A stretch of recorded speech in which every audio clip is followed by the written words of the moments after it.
Yeah, I mean, it depends what you mean by labor. If by labor you mean the unions, Yes. frankly, the union movement has not positioned itself and did not position itself at that moment to be at the forefront of these battles, even if a lot of unions said the right things. Hmm. So this is a step forward.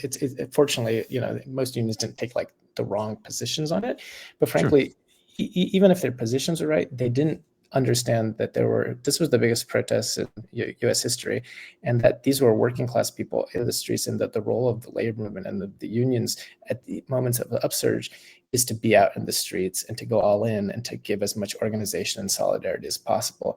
And that happened occasionally. There's exceptions, but the norm was frankly press releases and continuing with business as usual. And that continued, frankly, over the course of the entire pandemic. The labor movement was really sort of caught flat-footed by the upsurges from Black Lives Matter and beyond. So yeah, I think the labor movement mostly missed the moment.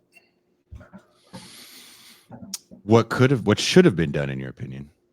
Well, I mean, you saw examples of what was done. Partly, we can look at examples of labor action during the uprisings. You saw some bus drivers in Minneapolis refuse to transport cops, that you sort of transport the riot cops. You saw MBA workers go on strike. They're very rich workers, but they actually, this made a difference when they went on, refused to work because they were protesting the police brutality that they were seeing spreading. So you saw examples of what labor can do when it decides to act. And frankly, what the labor movement should have done as a whole is push towards getting its members out in the streets.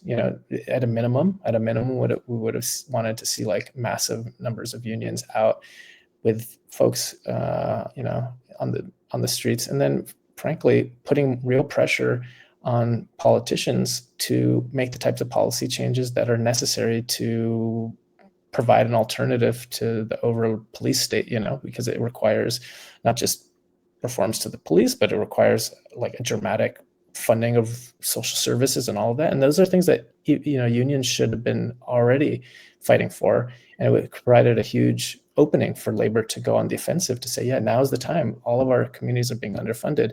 And for the most part, labor issued some statements, but it didn't really go all in on taking advantage of that moment and trying to give it momentum and solidarity. And this kind of is for both of you guys. Has the disconnect between labor and broader social movements weakened the left's ability to fight capital? You want to take Yeah, that, Courtney? yeah, yeah. I mean, I think to Eric's point on the labor movement kind of missing the moment during the Black Lives Matter uprising, what you've seen after Reagan, busted up unions in the 80s and this kind of bureaucratization of unions, Mhm.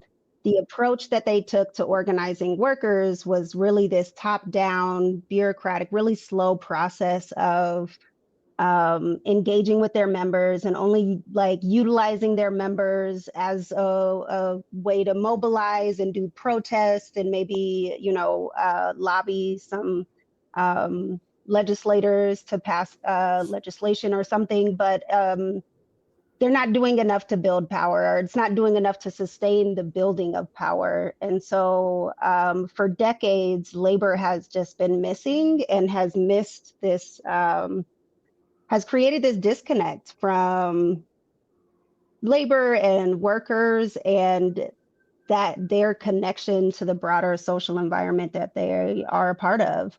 They became protectionary and only bargained for, um, uh, bread and butter issues that only impacted their workers and didn't see them in the larger context of society, a part of the communities that they live in, and fighting on behalf of the communities that the workplaces are in. So you see this disconnect that happens with unions and the broader social movements.